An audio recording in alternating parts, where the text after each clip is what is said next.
Je vous invite à prendre vos Bibles dans l'Évangile selon Marc, chapitre 1, verset 21. On est dans une série, nous sommes dans une série dans l'Évangile selon Marc et j'aimerais m'inscrire dans cette série, peut-être en prenant un ou deux pas de recul au tout début et réfléchir un petit peu à la composition des évangiles. Comment lire un évangile? Parce que nous en avons 4 dans nos Bibles et que, par conséquent, lorsque nous lisons des textes bibliques, nous avons tout à gagner à savoir comment lire les évangiles. Alors, comment lire un évangile?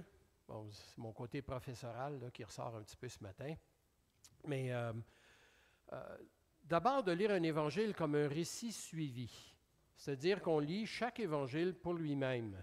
C'est tentant d'aller voir les textes parallèles dans les autres évangiles, mais d'abord, les évangiles ont été écrits en eux-mêmes. Il ne faut pas penser que les auteurs des évangiles avaient 3 écrans devant eux et qu'ils en ont un 4e devant eux et qui compilent ce que les autres ont. Peut-être certains d'entre eux ont eu connaissance des autres évangiles. Luc semble avoir eu connaissance d'autres récits qui concernaient la vie de Jésus et que lui-même a décidé d'écrire. Mais en lisant chaque évangile pour lui-même, ça nous donne l'occasion de comprendre un peu mieux là où se dirige chaque auteur.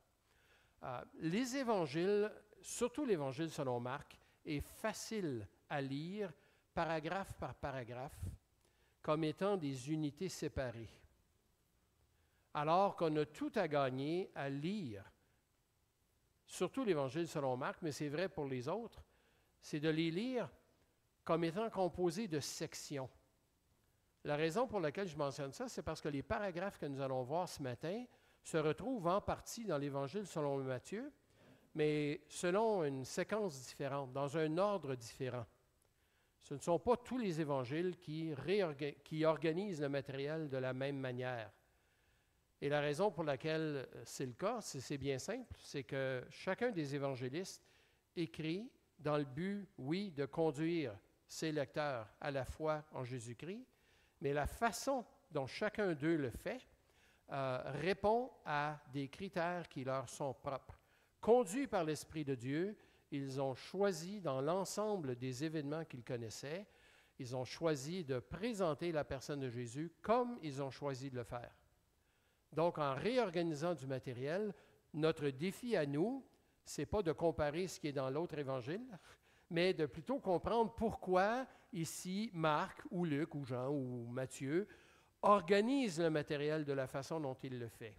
Alors ça va au-delà d'une lecture paragraphe par paragraphe. C'est pour ça donc que dans le cadre de cette série, vous allez rarement nous voir prêcher sur un seul paragraphe, mais au contraire des sections.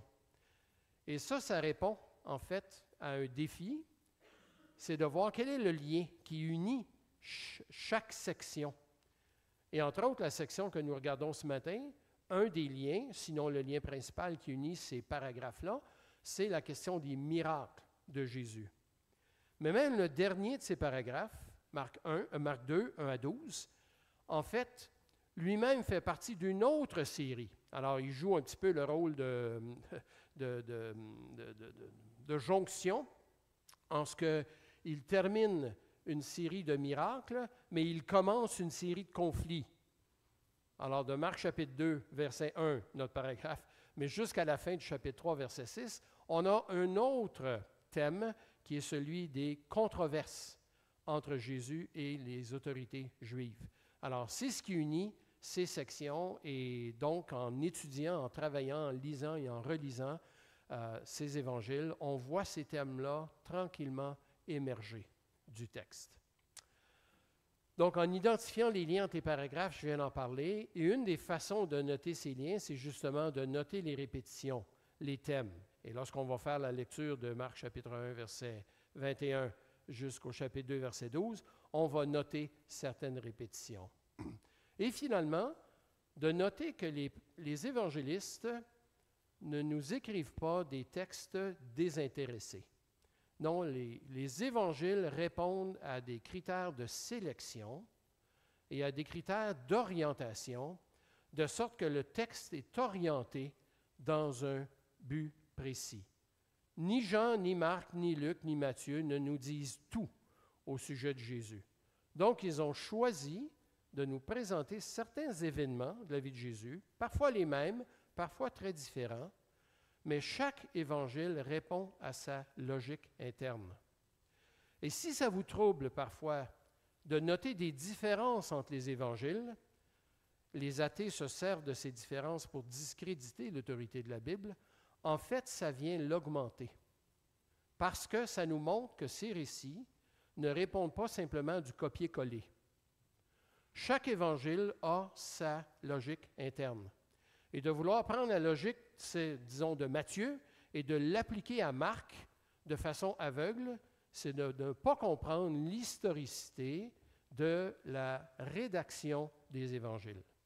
Chaque auteur, conduit par l'Esprit de Dieu, si on le croit, mais chaque auteur, en fait, nous présente la personne de Jésus selon des objectifs qui lui sont propres. Alors, et Luc et Jean nous donnent le but dans lequel ils ont écrit. Ces choses ont été écrites afin que croyiez que Jésus est le Christ, le Fils de Dieu, par exemple.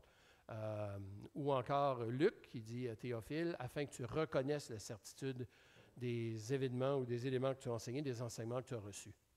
Alors, Marc chapitre 2, verset 21, chapitre 2, verset 12, nous présente donc une série de miracles. Nous allons lire le texte, donc à partir de Marc chapitre 1, verset 21. Je vous invite à apporter votre Bible. Non pas votre téléphone, mais votre Bible papier. J'ai une Bible sur téléphone, mais elle ne remplacera jamais le degré de compréhension que nous pouvons avoir à lire notre Bible papier. Vous qui avez des ados, vous savez que maintenant les téléphones sont interdits dans les classes au secondaire. Ça sera le cas ici aussi. Alors, si vous pensez que vos jeunes ont une Bible à leur téléphone, ils ne l'auront plus. Alors, s'ils n'ont pas leur propre Bible, alors je vous invite à leur en acheter une et qu'ils puissent lire le texte écrit sous forme physique. Achetez-leur des crayons de couleur pour qu'ils puissent noter. Achetez-leur une règle, un crayon, en fait du matériel scolaire, pour qu'ils puissent le lire. Et tant qu'à faire, achetez-en pour vous aussi. Et comme ça, vous pourrez vous-même noter.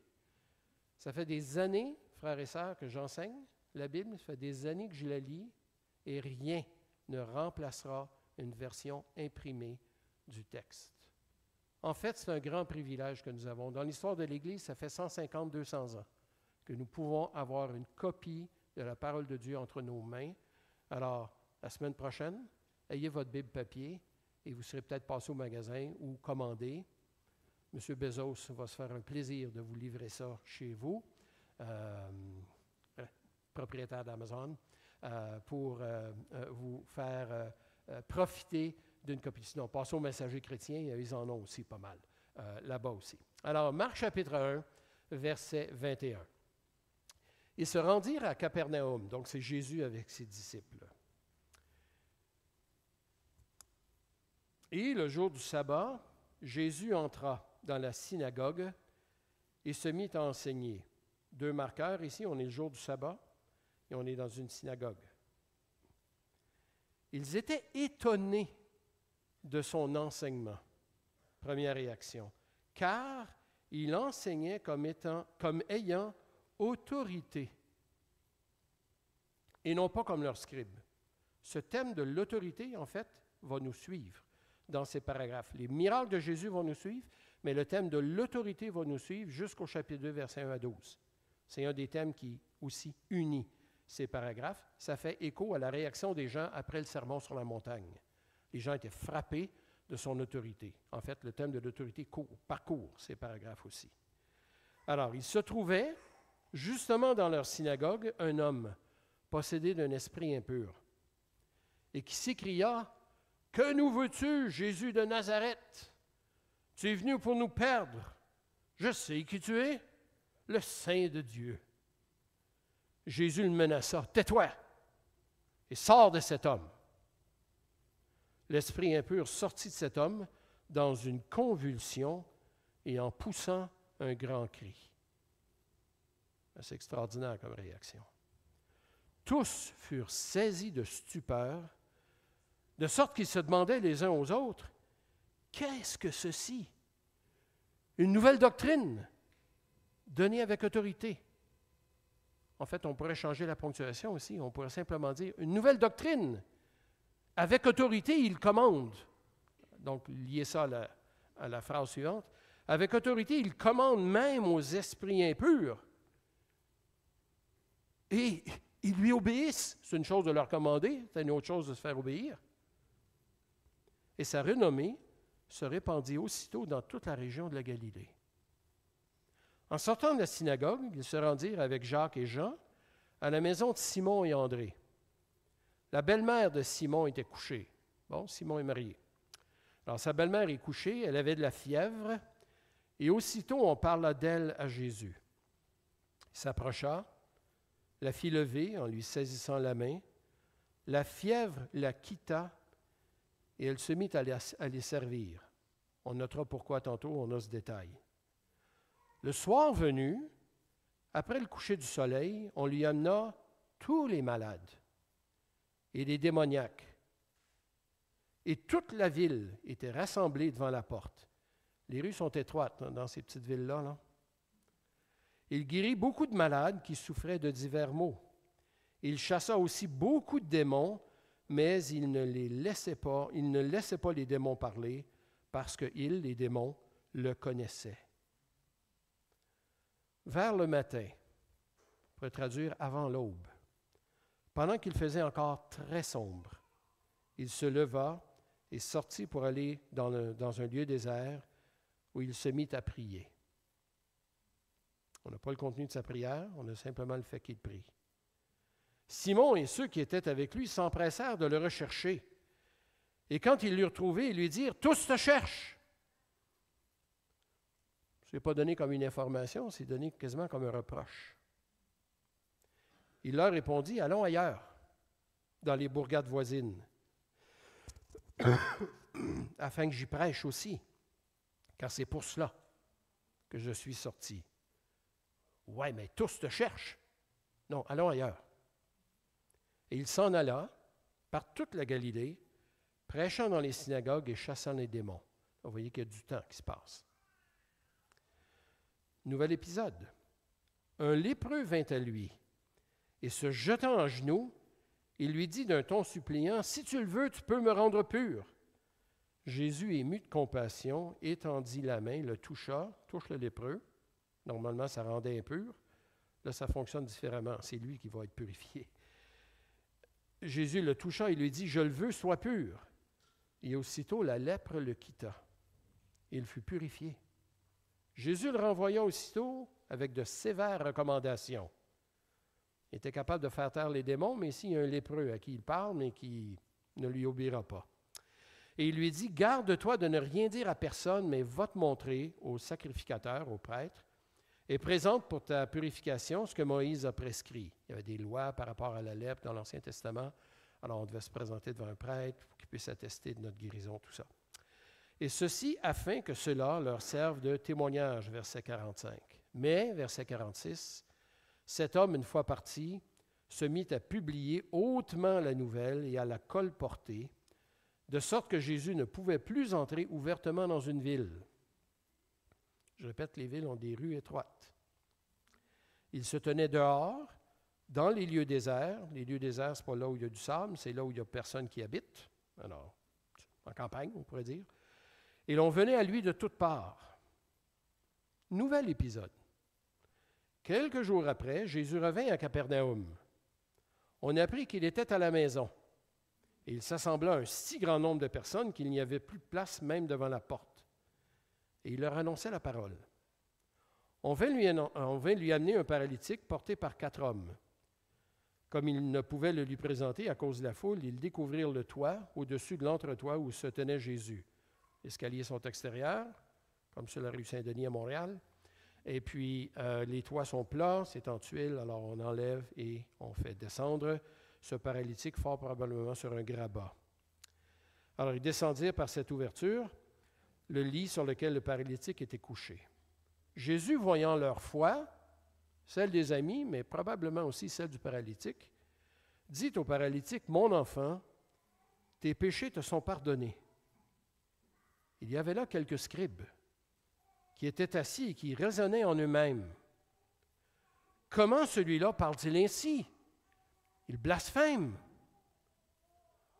Qui peut pardonner les péchés, si ce n'est Dieu seul? » Ça, c'est typique de Marc, de faire en sorte que les gens posent des questions.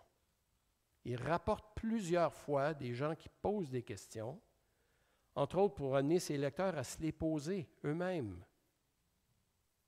Alors, qui peut pardonner les péchés, si ce n'est Dieu seul, hein?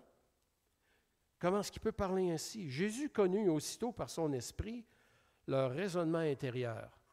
Nous, on a le privilège comme lecteurs de lire ce qui se passe dans le cœur des gens. Les gens autour ne le savaient pas. Alors Jésus dit, « Mon enfant, tes péchés sont pardonnés. » Pourquoi avez-vous de telles pensées dans vos cœurs? Personne n'a rien entendu. Il ne s'est pas dit de quoi que ce soit. C'est nous, comme lecteurs, qui avons le privilège de voir un peu ce qui se passe, d'entendre ce qui se passe dans leur cœur. Alors pourquoi faites-vous de tels raisonnements dans vos cœurs? Qu'est-ce qui est plus facile? De dire au paralytique, tes péchés sont pardonnés? Ou de dire, lève-toi, prends ton lit et marche? Bien plus facile de dire, tes péchés sont pardonnés. Pourquoi? Parce que ça, personne ne peut l'authentifier. Personne ne peut voir si ça s'est fait ou pas. Alors, c'est facile à dire, tes péchés sont pardonnés. Mais de dire, lève-toi, prends ton lit et marche, passablement plus difficile, parce que si ça n'arrive pas, tu as l'air fou. Or, afin que vous sachiez que le Fils de l'homme a sur la terre le pouvoir, c'est le même terme que ce qui est employé au verset 22 du chapitre 1, afin que vous sachiez que le Fils de l'homme a le pouvoir, l'autorité, c'est le même mot, l'autorité de pardonner les péchés, je te leur donne, dit-il au paralytique, lève-toi, prends ton lit et va dans ta maison. Et à l'instant, il se leva, prit son lit et sortit en présence de tous, de sorte qu'ils étaient hors d'eux-mêmes et glorifiaient Dieu en disant, « Nous n'avons jamais rien vu de pareil. » On prend le temps de lire ces textes avec un peu d'intonation, j'en conviens, mais pour briser un peu la monotonie du fait qu'on connaît déjà ces textes et que pour nous, peut-être, ils nous touchent moins maintenant parce qu'ils nous sont familiers. Alors, un rapide plan de ce que nous allons faire dans les quelques minutes qui suivent, c'est que nous allons d'abord regarder la diversité des miracles, ensuite les réactions des gens à ces miracles, le but dans lequel Jésus a fait ces miracles, les limites des miracles, et en termes de conclusion, pourquoi donc les miracles? Parce que ces paragraphes nous présentent donc différents miracles de Jésus. Tout d'abord, la diversité des miracles. On a, comme premier miracle qui est mentionné, un exorcisme. Donc, un démon qui est à l'intérieur de quelqu'un, qui le contrôle, qui contrôle ses paroles et qui l'amène dans un état second parfois, et qui est celui qui s'exprime en disant « Jésus, es-tu venu pour nous perdre? » Et Jésus, de sa pleine autorité, je note ici qu'il n'y a pas d'incantation, il n'y a pas d'eau bénite, il n'y a pas toutes sortes de rites qui même étaient pratiqués à l'époque. Il existait des manuels d'exorcisme qu'on a retrouvés, les manuels du 1er siècle, qui invoquaient toutes les divinités possibles. On en a même trouvé un qui avait le nom de Jésus à l'intérieur, alors qui est postérieur donc à la période des évangiles ou au ministère de Jésus, et des gens qui pratiquaient des exorcismes avaient inclus le nom de Jésus avec une liste de 36 autres figures d'autorité de l'époque. Alors, on est dans une synagogue, il y a un exorcisme qui se produit là. Ce n'est pas parce qu'on est dans un endroit sacré que tout le monde l'est. Hein? Alors, au contraire, il y a quelqu'un possédé d'un démon qui est dans cette synagogue. Jésus l'expulse. Ça a dû être tout un événement parce que ça nous parle d'une convulsion, d'un grand cri. Tous les exorcismes ne sont pas mentionnés comme ça, mais celui-là, il nous est rapporté de cette manière. Et ensuite, par toute la Galilée, chapitre 1, verset 39, il est dit que Jésus a prêché dans les synagogues et qu'il a aussi chassé des démons. Il semble que ce soit quelque chose de régulier dans le ministère de Jésus, dans l'Évangile selon Marc. Dans Jean, il n'y a aucun exorcisme. Alors, c'est quelque chose qui est particulier aux 3 premiers évangiles, qu'on appelle les évangiles synoptiques. On les met un à côté de l'autre. Donc, on les voit un à côté de l'autre. C'est ce que signifie le mot synoptique. Alors, on a ici donc des exorcismes. Mais on a aussi des guérisons. On a des guérisons d'abord sur plusieurs maladies. Verset 34 du chapitre 1. Si on relit, il guérit beaucoup de malades qui souffraient de divers maux. Et ensuite, il chassa aussi beaucoup de démons. Toujours dans le même verset. Il y a un lépreux qui vient à lui. Versets 40 à 46. Et qui est guéri de sa lèpre. Et il y a finalement un paralytique. On ne sait pas s'il était de naissance, mais ça faisait longtemps qu'il était là, couché. Et donc, en désespoir de cause, il entend parler de Jésus. Ses amis l'amènent au cas où Jésus puisse faire quelque chose. Et un miracle étonnant se produit devant leurs yeux. Il n'y a pas à ce point-ci, dans Marc, de miracle sur la nature. La multiplication des pains, Jésus qui marche sur les eaux, ça c'est à venir. Alors, en ce moment, dans l'Évangile, selon Marc, on a l'autorité de Jésus, en fait, qui nous est démontrée par ses miracles sur les démons et sur différentes maladies. Quelques notes au sujet de ces miracles. Ce sont des miracles complets. Lorsque Jésus guérit les gens, dans ce contexte-ci, les miracles sont entiers. Il ne guérit pas aux 3/4. Comme certains marabouts ou certains chamans qui font croire aux gens qui viennent les voir qu'ils les ont exorcisés et ensuite qui leur donnent des petites boules noires à manger. Et les petites boules noires, je suis déjà allé voir la série Les Grands Explorateurs, et celui qui avait filmé ça est allé voir le sorcier en question, le chaman, et lui a demandé quelles étaient ces petites boules noires. Et le chaman lui a répondu, « Tu n'as jamais entendu parler des antibiotiques? » Mais il se servait de sa réputation de chaman pour engranger des profits et ensuite de donner des petits compléments. En fait, c'est là où était la véritable guérison, mais ou le médicament en question. Les miracles de Jésus sont des miracles complets. C'est pour ça, entre autres, qu'on a la belle-mère de Pierre, c'est mentionné qu'elle s'est levée et qu'elle les a servis. Pourquoi c'est mentionné ça? Est-ce que les 4 gars qui étaient là n'étaient pas capables de servir? Fort probablement. Est-ce que le service est une tâche réservée aux dames à l'époque? Fort probablement aussi, malheureusement. Mais pourquoi c'est mentionné ici? Ce n'est pas pour favoriser que messieurs restent assis et que mesdames les servent. Mais elle se lève. Elle est affligée d'une fièvre, là. Elle est couchée, elle est alitée, elle ne peut rien faire. Sérieuse migraine solide, mes sœurs. Ou mes frères, il y en a qui en ont aussi. Mais Jésus la guérit et qu'est-ce qu'elle fait? Elle ne prend pas 2 heures avant de récupérer. Elle est capable de se lever et de les servir. Guérison complète, immédiate. Je pense que c'est pour ça que Marc nous mentionne cet élément-là. On a donné d'autres réponses dans le passé, mais à la lumière des paragraphes précédents et subséquents, je pense que c'est l'explication qui se tient le mieux.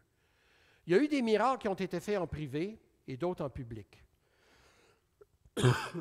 Certains miracles de Jésus sont en privé, comme celui-ci, la guérison de la belle-mère, relativement privé.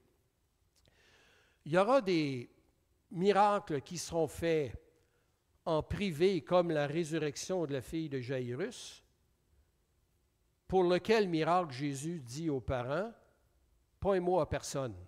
Allez donc faire ça, vous.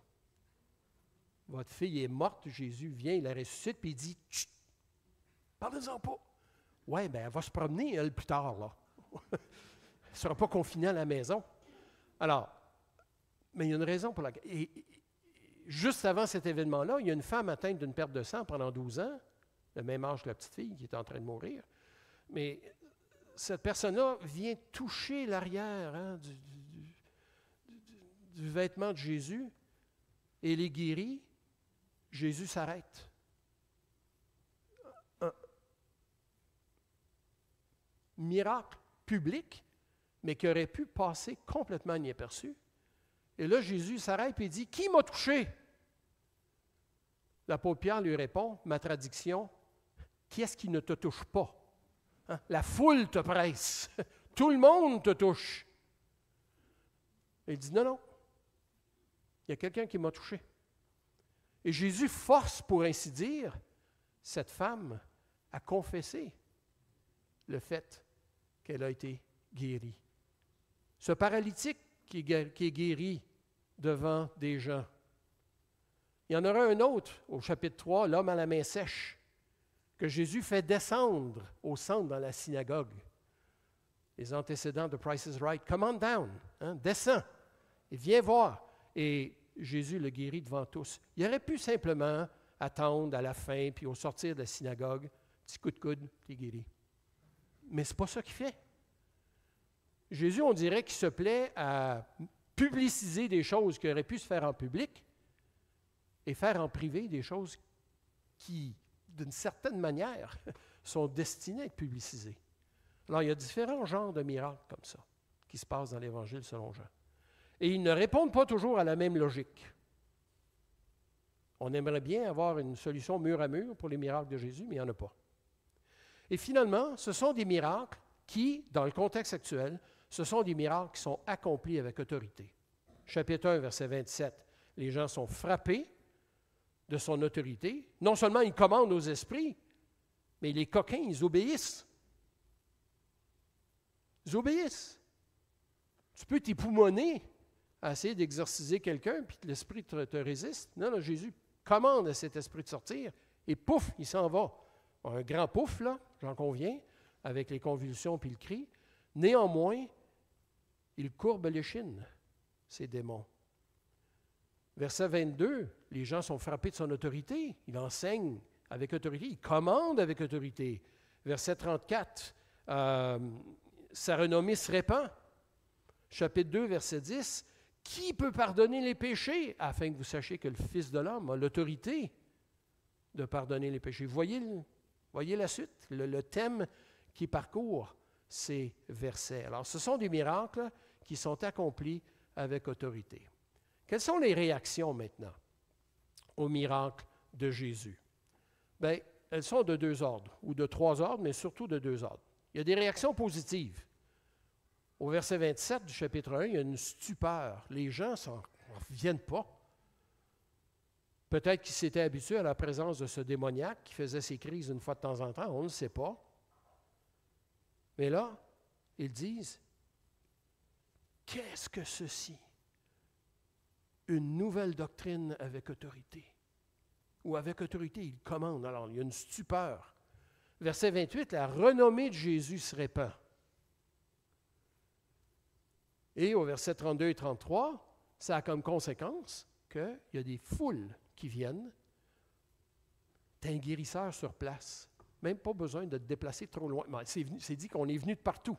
On lui a amené ces gens-là et Jésus les a guéris. Il y a des évangiles qui précisent que Jésus les a tous guéris. On n'a pas ce détail-là ici, mais on l'a ailleurs. Les gens viennent en foule, mais il y a des réactions moins positives. Comme par exemple celle de Pierre. Lorsque Jésus sort, prier le matin, et Pierre dit à Jésus, « Tous te cherchent. »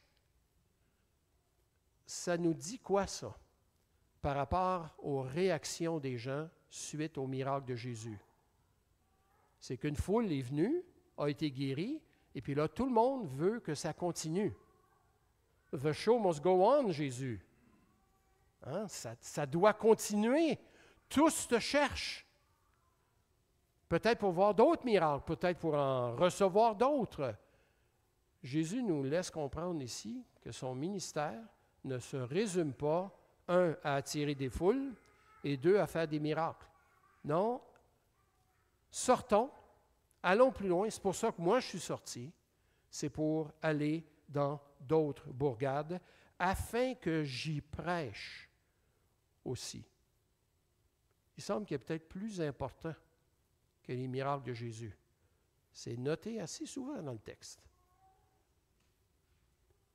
Les miracles, en fait, amènent à Jésus une publicité non désirée et nuisible. Quand il dit à ce lépreux, « Va te montrer au grand prêtre, afin que cela leur serve de témoignage. » Et lui part, puis il va annoncer à tout le monde. Qu'est-ce que ça a comme conséquence? Encore de plus grandes foules qui viennent. Et pas nécessairement pour les mêmes raisons, ou pour les bonnes raisons, ou peut-être pour les meilleures raisons. Mais Jésus est plus capable d'exercer un ministère d'enseignement à l'intérieur des villes. Il est obligé d'aller à l'extérieur.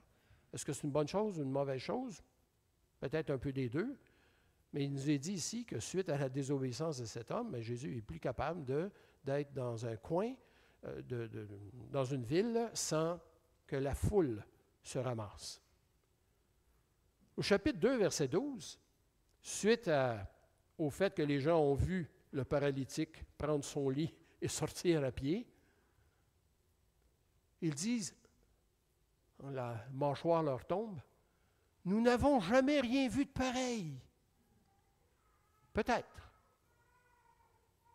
Est-ce que c'est le signe qu'ils avaient tout compris? Non, tout ce qu'on a ici, c'est un ébahissement. Une foi en Jésus, mais que Jean, dans son évangile, qualifie d'une foi de surface. Parce que même si les gens voient les miracles que Jésus fait, Jésus, et qu'ils croient, entre guillemets, en lui, Jésus ne croit pas en eux. Il ne suffit pas à eux. Pourquoi? Parce qu'ils savent que ce qui les intéresse, c'est le miracle, et non pas l'enseignement de Jésus. Alors, d'une certaine façon, ce que fait un miracle, il attire du monde. Et on en a, si vous avez quelques années de vie chrétienne, ou si vous avez simplement un peu de mémoire, il y a eu des faiseurs de miracles dans les milieux dits évangéliques, comme dans les autres milieux aussi. Et puis, et les évangéliques et d'autres personnes sont attirés par ça. Et on est venu de partout à Toronto pour voir des miracles. En fait, pour voir des folies, qui n'étaient pas vraiment des miracles. Nous n'avons jamais rien vu de pareil. Et puis après, même s'il y a un miracle, est-ce que le miracle en lui-même est suffisant? Est-ce qu'il est complet? Au chapitre 3, verset 6, lorsque Jésus guérit cet homme d'une main sèche, le miracle ne produira pas d'émerveillement. Au contraire, il va prendre deux groupes, les pharisiens et les hérodiens, qui sont à des années-lumière au plan politique et au plan religieux, mais qui se liguent pour mettre Jésus à mort. Et ça, c'est provoqué par un miracle de Jésus. Donc, les miracles de Jésus, aussi extraordinaires est-il pu être, et il y a eu des effets positifs, et ce sont des démonstrations d'éléments positifs aussi, dans leurs conséquences, ils n'ont pas toujours l'effet que nous souhaiterions les voir avoir. Alors, et Marc ne nous cache pas ces choses. Le but dans lequel ou dans lesquels ces miracles sont faits, eh bien, ils font plusieurs choses, les miracles. Les miracles, la première chose qu'ils font, dans notre texte ici, si on prend l'ensemble de ces paragraphes, qu'est-ce qu'ils font? Mais ils nous démontrent l'autorité de Jésus sur les démons, sur la maladie, et plus tard dans l'Évangile, sur la nature, et même sur la mort. Jésus va ressusciter le fils de la fille de Jairus. Il nous dévoile donc l'autorité de Jésus. Il démontre l'autorité de Jésus. Et c'était une façon pour Jésus de démontrer son autorité. Même lorsque Jean-Baptiste, un texte qui nous a été lu avant, que Robert nous a lu, hein, est celui qui doit venir, ou devons-nous en attendre un autre? Qu'est-ce que Jésus fait dans Luc? Il prend les disciples de Jean et il va faire des miracles. Et ensuite, il dit, allez rapporter à Jean ce que vous avez vu et entendu. Et là, Jésus cite un texte tiré du prophète Ésaïe, au chapitre 35, versets 5 et 6, qui parle des temps messianiques, la venue du règne de Dieu. Alors, les miracles sont là pour attester de l'autorité de Jésus. Et plus que ça, il dévoile, verset 41 du chapitre 1, il dévoile l'amour et la compassion de Jésus. Chapitre 1, verset 41, Jésus ému de compassion.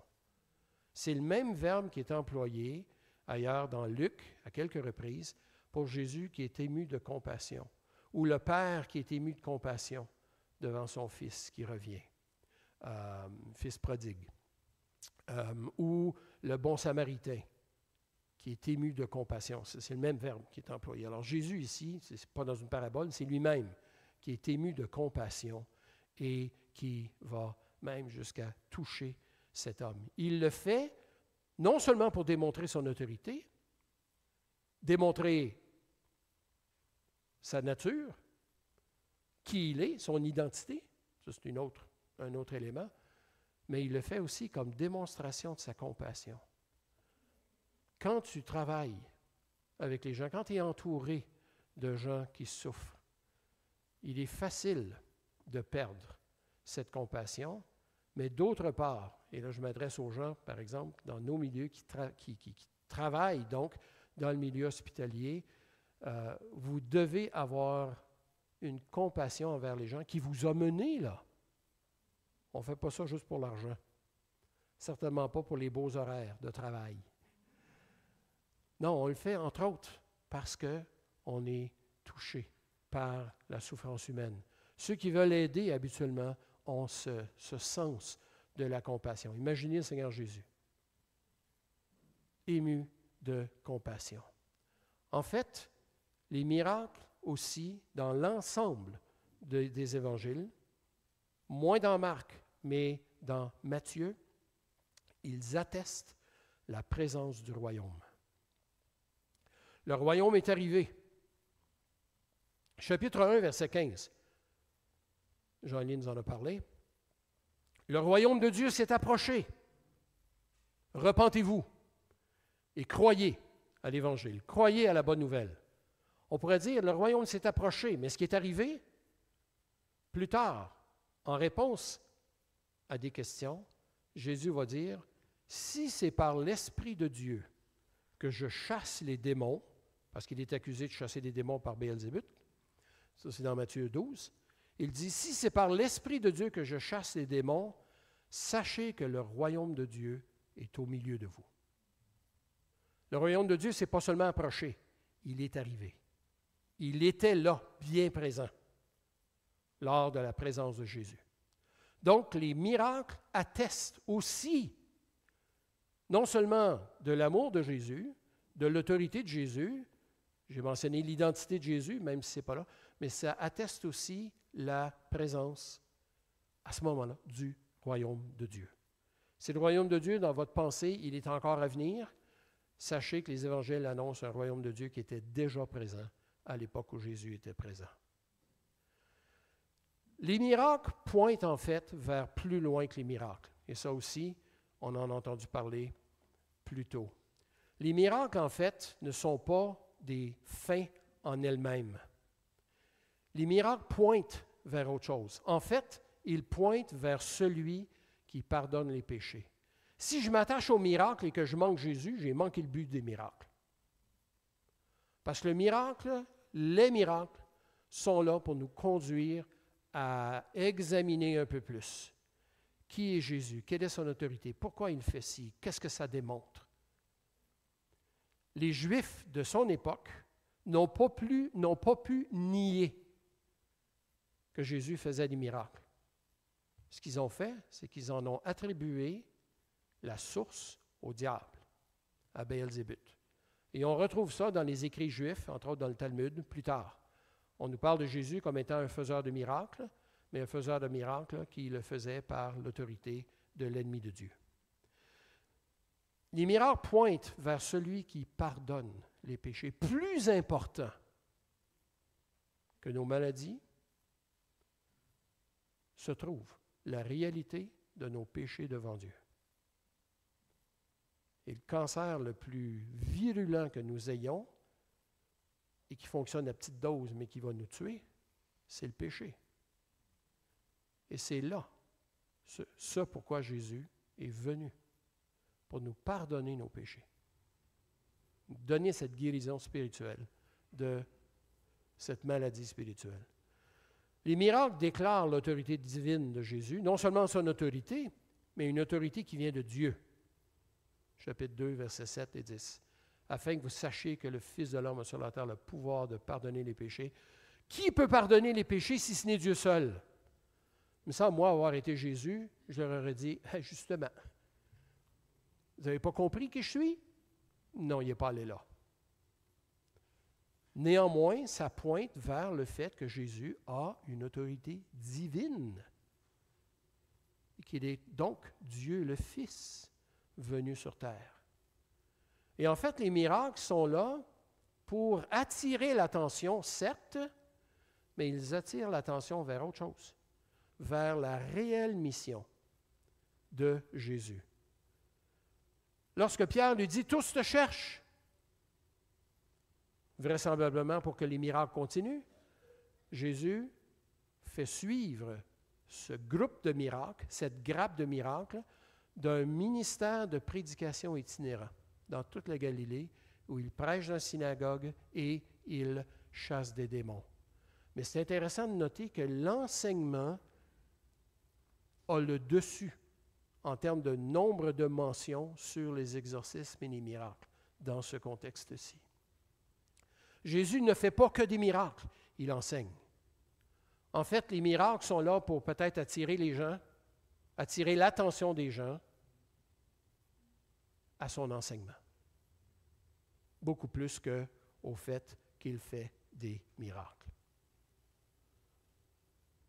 Maintenant, les miracles ont eu des limites.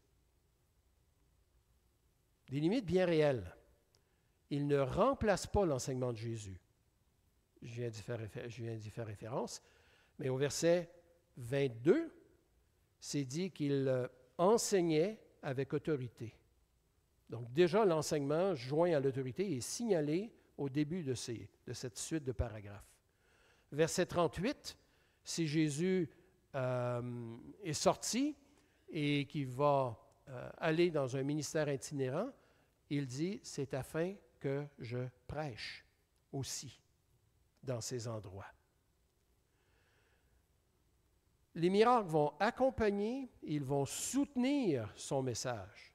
Donc, une autre façon de répéter ce que j'ai dit précédemment, il pointe vers la personne de Jésus et son enseignement. Mais juste ou seulement être attiré par les miracles, ce n'est pas long que les foules deviennent hors contrôle. Dans Matthieu, il est dit que Jésus a demandé à ses disciples d'avoir une barque pas loin, alors qu'il est sur le bord de la mer de Galilée, parce que les foules deviennent rapidement hors contrôle. Ce n'est pas le nombre, c'est les gens qui voulaient être guéris, qui lui sautent dessus et qui veulent être guéris. Je veux bien croire que Jésus possède des dons extraordinaires, mais ce n'est pas le Neo de Matrix qui est capable de repousser tous les Agent Smith et se dégager de ça. Si vous n'avez pas vu le film, ce n'est pas grave. Mais si vous l'avez vu, vous voyez la scène, là. Les miracles n'ont pas le haut du palmarès chez Jésus, dans ses priorités à lui. Les priorités des foules, oui. Alors, les miracles possèdent donc certaines limites en ce que les foules deviennent hors contrôle. En fait, les miracles, la guérison du lépreux, entre autres, est là pour servir de témoignage aux Juifs. Ils s'inscrivent dans ce que Dieu a déjà déclaré dans sa parole dans les siècles auparavant. Et je dois dire que les miracles ne suscitent pas automatiquement la foi. Chapitre 3, verset 6, c'est le contraire. Ils vont susciter l'antagonisme, la résistance vis-à-vis de Jésus. Alors, en termes de conclusion,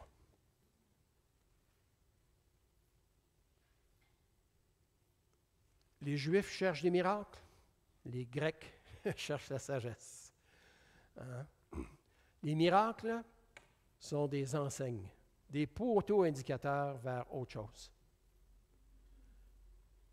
Ce n'est pas un poteau en disant « Vous êtes malade, venez ici ». Ils ne servent pas ce rôle-là dans les évangiles. À travers l'histoire, il y a eu des chrétiens comme des non-chrétiens. Dans certains pays, il y a des marabouts, il y a des chamans, il y a tout ce que vous voulez avec leurs gris-gris là, qui prétendent et qui parfois réussissent à accomplir certains miracles. Il y a même des pasteurs dont les enfants ne sont pas guéris lorsqu'ils prient, qui vont voir le chaman, malheureusement. En fait, les miracles sont des enseignes vers l'importance de Jésus. Il y a plus important que les miracles. Il y a plus important, je vais peut-être dire une énormité ici, là, mais il y a plus important que notre santé physique. Il y a plus important que la cessation de nos souffrances. En fait, pour bien comprendre les miracles, ça nous prend une solide théologie de la souffrance et de la mort. Parce que sinon, on ne fait que s'accrocher au miracle, à la cessation des souffrances, alors qu'on a besoin d'avoir une théologie de la souffrance.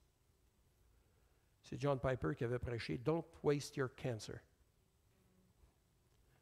Si tu as un cancer et que ce cancer t'amène à la mort, ne perds pas l'occasion de rendre témoignage à Jésus-Christ dans le contexte. Oui, on va prier pour ta guérison, et on le fait déjà. Mais il y a plus que le bien-être physique. En fait, il nous faut tous partir un jour.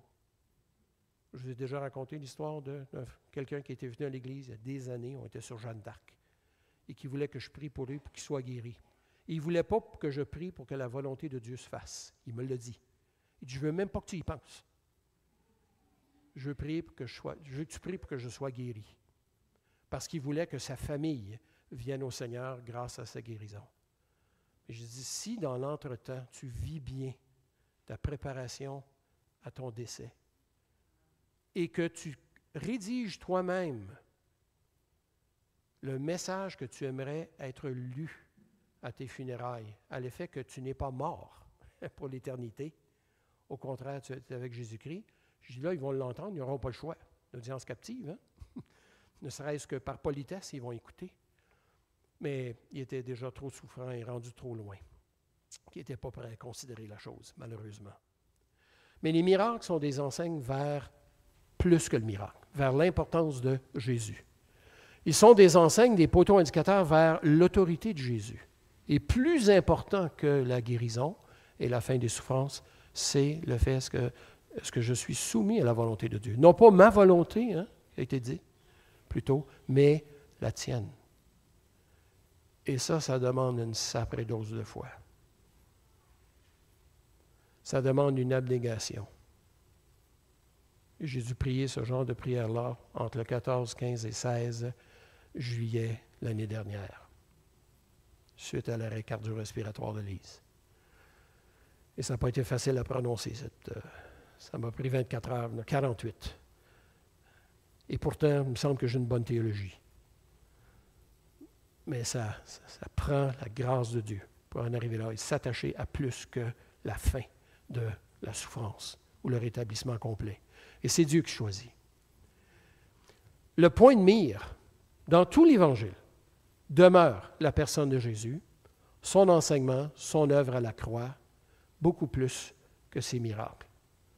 En fait, si je me souviens bien, c'est Jésus qui dit dans Marc chapitre 10, verset 45, « Le Fils de l'homme est venu, non pour être servi, je rajoute, non pour faire des miracles, mais pour servir et donner sa vie en rançon pour plusieurs. » Il est là le message central des miracles dans l'Évangile selon Marc. Nous amener vers Jésus-Christ. Diriger nos regards vers lui, nous soumettre à lui et croire en lui, comme Yannick nous en a parlé ce matin. On va terminer par la prière.